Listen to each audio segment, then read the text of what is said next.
Welcome back. Chris, welcome back to the States. Does it feel good to be back in America? Pros and cons. No, it's good to be on time. I'm no longer jet lagged, so that's good. Yeah, that is a benefit.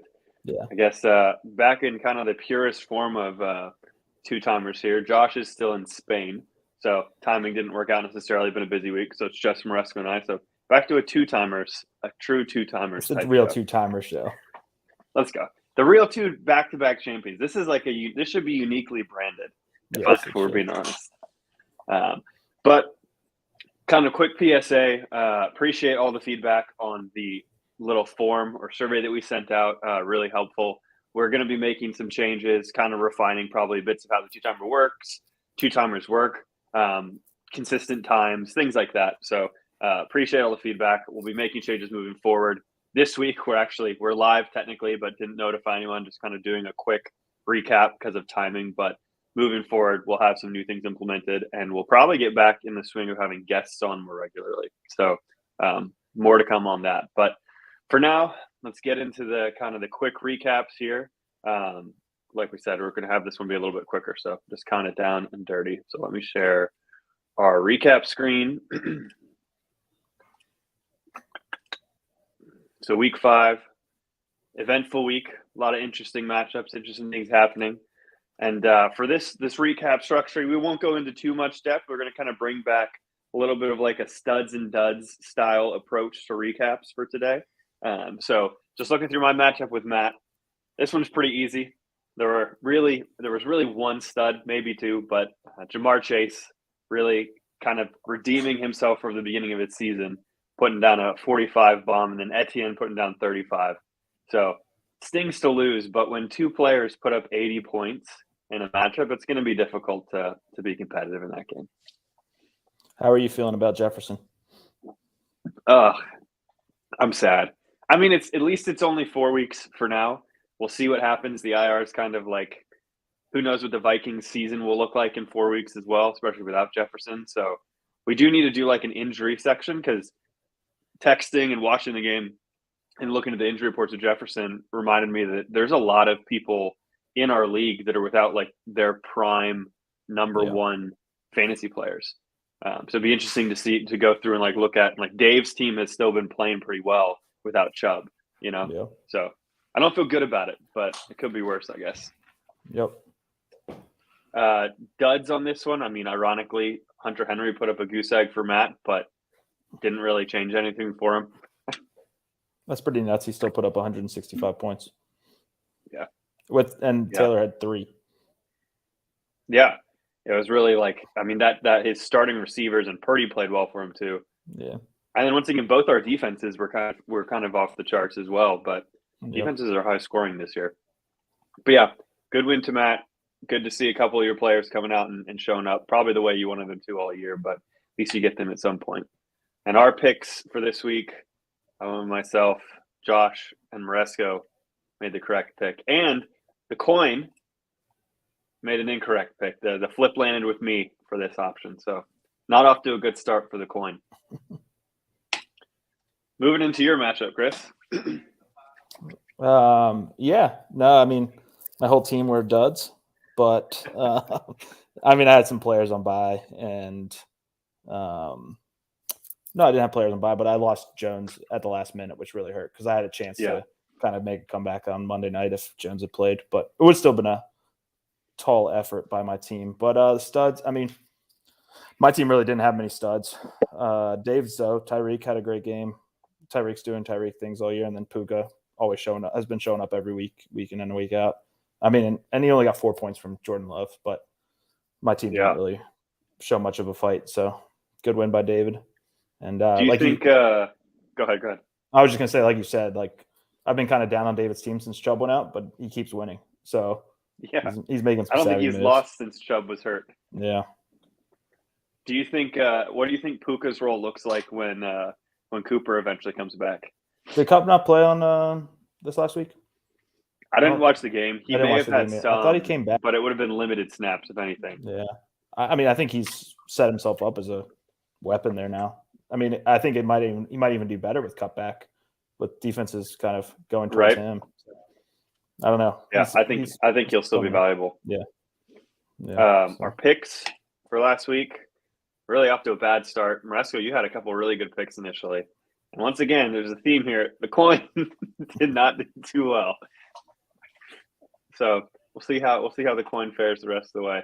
Moving right along, I couldn't figure out how to make it work in Google Slides, but I really wanted a confetti animation or something to happen here for Micah's first win, pulling him to 1-4 on the season, convincingly winning as well, kind of across the board, studs and duds. I mean, his whole team just kind of showed up. Goddard is probably a standout, especially as a tight end. Yeah. To put up 20 points is what I was thinking. And then Dan's team still kind of down in the doldrums a little bit, but not a lot of production outside of Mahomes and then receivers. And yeah, there you go. Cooper Kupp did play. So even with Cooper Kupp playing, Puka was still good. Yeah, and Kupp had a decent game too. On this one, no surprises. All of us went with, I take it back. Maresco went with Micah. What a call. I did.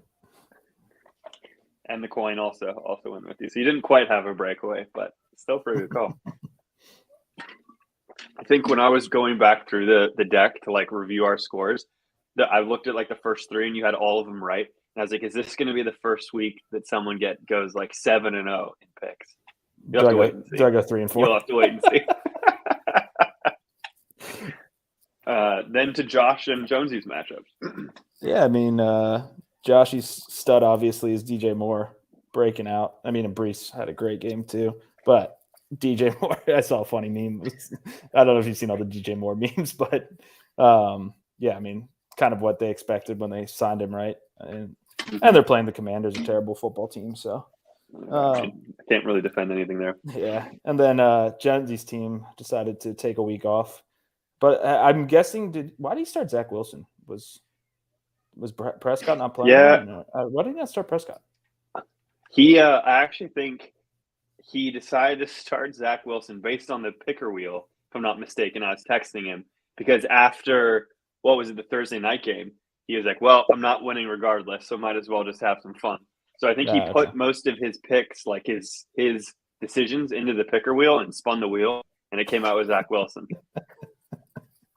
Yeah, I was curious about that. I mean, he had some good game. I mean, honestly, the Thielen pickup, you dropped him, I think, right? Mm-hmm. And that's kind of paying off for him right now. But Devontae having a bad game. Sean Johnson's kind of losing his muster after the first few good weeks. So be interesting to see what moves Jonesy makes moving forward. I still like his team, but I think he's overthinking his quarterback a little bit. Even though Dak didn't have a great week, I mean, he's just switching out Dak for Wilson. Who else did he do you think Cousins? Do you think Dak is a quarterback in our league right now that is a start every week quarterback?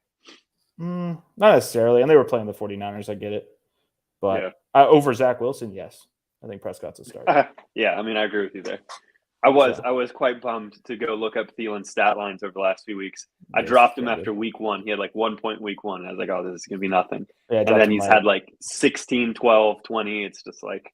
And it's kind of I mean, look at Josh's team. He had 4 players under 5 points and still put up 145 points. So, yeah. Good on him. Pickens had a really big game too.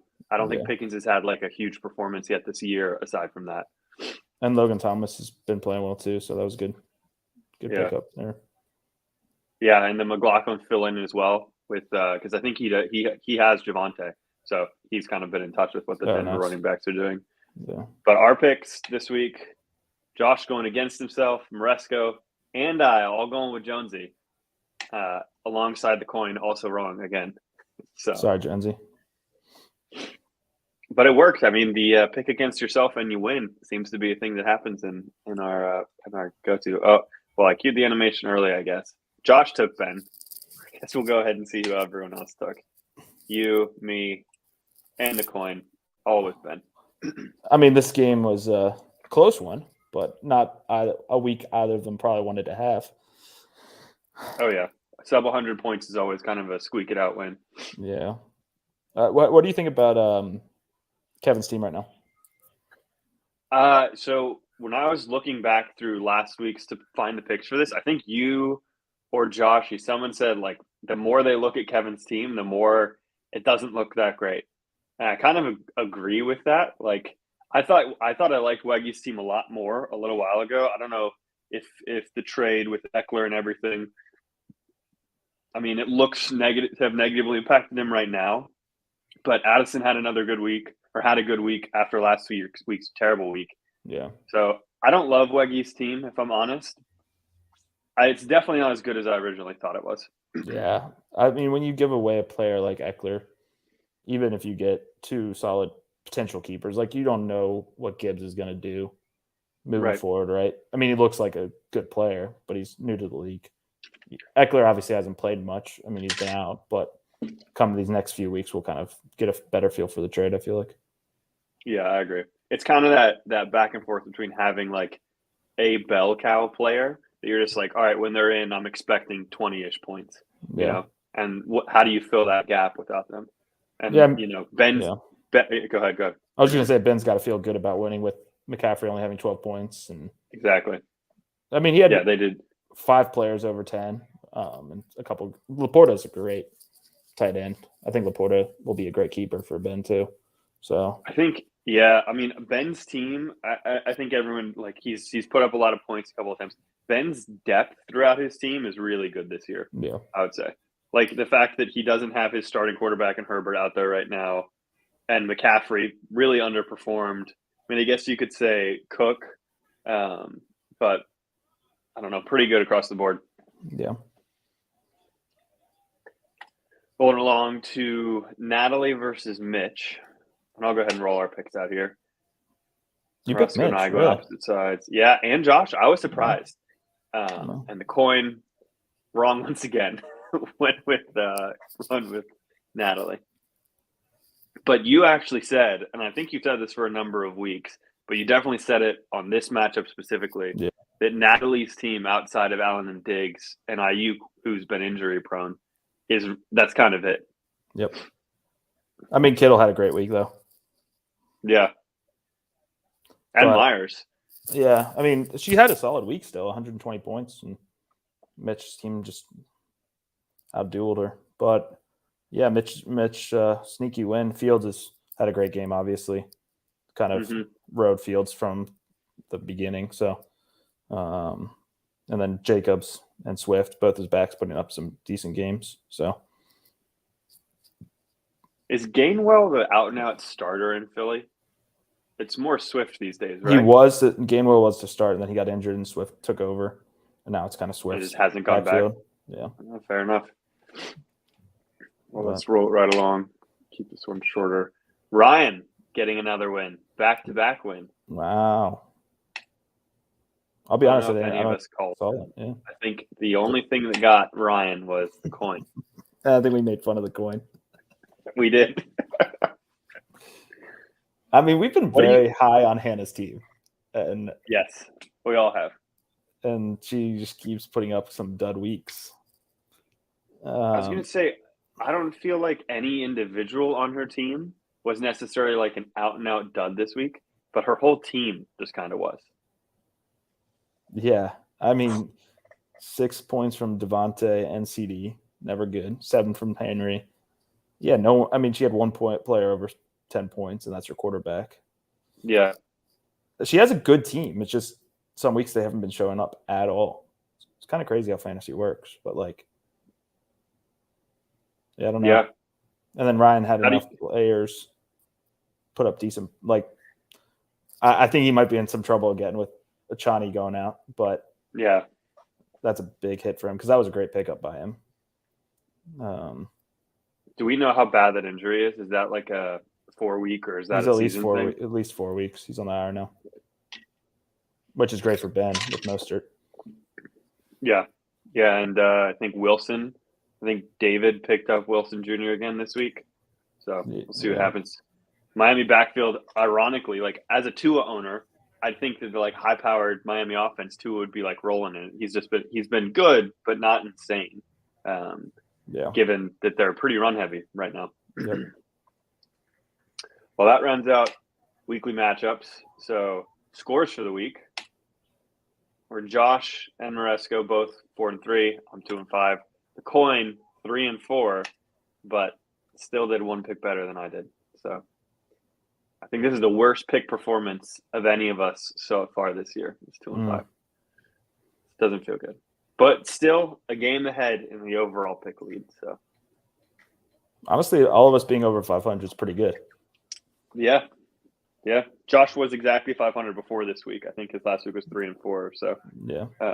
There was some talk in like the feedback on wagering something on the picks to make them a little more interesting between the hosts. So maybe we'll have to come up with some ideas for punishments or fab being exchanged or something. I like it. Moving right along to housekeeping for fab. The category this week was longest field goal made, which there was some confusion about, but goes to Maresco. Let's go. Nick Folk. Maresco looked up the fab category winner right before our show right now. And I think at the time, no one owned him, but it was, I don't forget his name. Blake Group. Dan's team. Yeah, Blake Group with a 54-yard field goal, and you thought you missed out by one. And then we double-checked, and we're like, well, Dan didn't have him, and no one started him, so it goes to you. So $5 more for you to figure out what to do on the waiver wire. Can't win any of my waiver wire bids anyway, so. Well, now that Ryan has realized that he can't keep any of his money, no one might win waiver wire bids. We know one person that does not listen to the show. That's right. There's no feedback from Ryan, I'm sure. We'll see. Moving into let's do fab for this week. We pre-filled this out so we can just spin the wheel. If my monitor wants to work, there we go. We're doing flex-based positions this week. So we have a number of categories there on points, receiving, reception yards, and then we'll keep Micah in there for now. If it lands on Micah, he just automatically gets fab. That's the way it works. That's the way it works.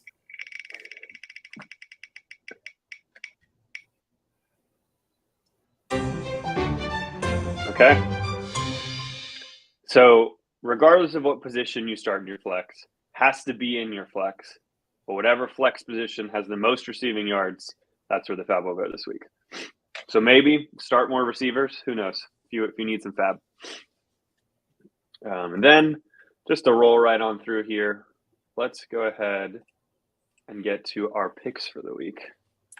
I should have had the window open. I don't think I had our league open. So matchups for this week. We are in week 6.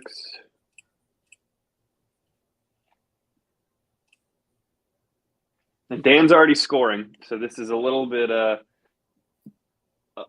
because we have some Thursday night games going on. But this week, and Josh is absent, but he sent in his picks, so I can relay that. He is going on. He's picking Dan this week. I'm picking myself.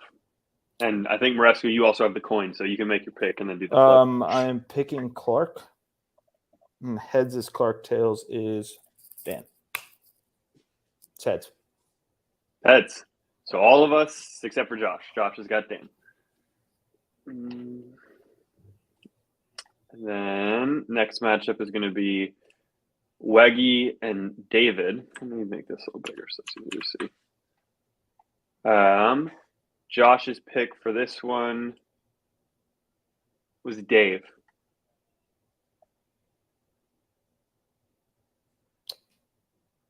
There's no ticker in yet.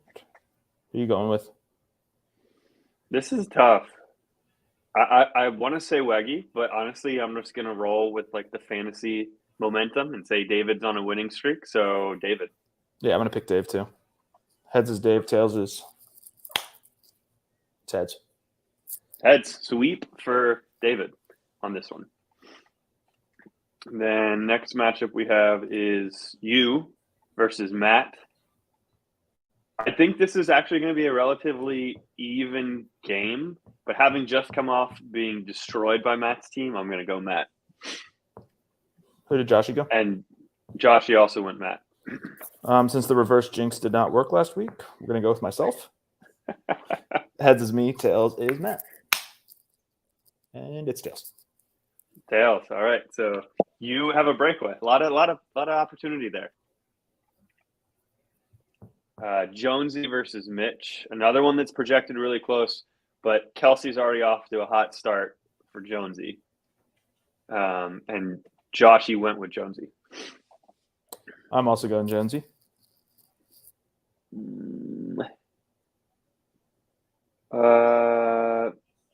Eckler's back. I'm going Jonesy. Heads is Jonesy.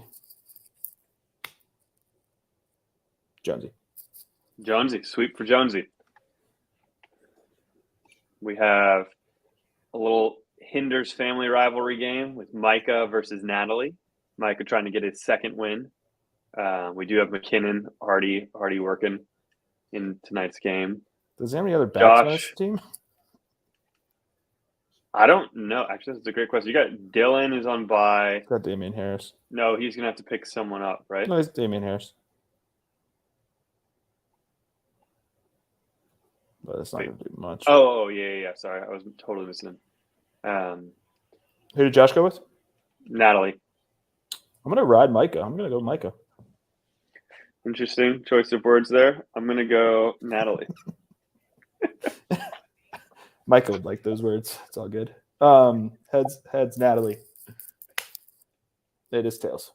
Micah. Tails. So you and Coin, Micah, Josh, and I, Natalie. Second to last match of the week, we got Ben and Hannah, a little Hawaii rivalry, a marital rivalry, and I'm going Ben. Yeah, Ben. As is Josh. Josh is also Ben. Heads is Hannah. Tails is Ben. And it's Hannah. Wow, so Coin by itself. Coin has a breakaway. Then Josh versus Ryan. Josh at negative currently. Is not what you want to see. And he didn't start Javante. And he picked Ryan. Of course he did. See, if Achani was in, I would probably have picked Ryan. Yeah, I think so too. I don't trust Zeke at all. No, I don't trust Ryan's team. I'm gonna go Joshy. Ridley, Indianapolis. Yeah, I'm gonna go Josh as well. I just don't see enough points coming out of Ryan. Yeah, heads is Ryan. Ryan. It's been heads Coin again. Every game except mine. Interesting. Is this a? Oh, it's because it's an upside down coin, right? Didn't you say it's from New Zealand? Maybe, yeah. Still pretty obvious what heads and tails is. Oh, interesting. It's Queen Elizabeth. Fair enough. There's the picks for the week. We'll see if the coin can improve upon its record from this past week, and see if the coin ever picks better than us. But that's all we had for tonight. Quicker little recap and forecasting of the upcoming week. Hope everyone has good, enjoyable games. Any final thoughts, Marisco? Let's hope Pacheco just continues to rumble tonight. We'll see. He's either going to get hurt or score like 2 touchdowns. That's what I think. All right, guys. I need some fantasy wins. It's going to be an interesting season. There's a lot of bubble teams right now, so yeah. I'm sure we'll get to that at a later episode. But hope everyone has a good fantasy weekend.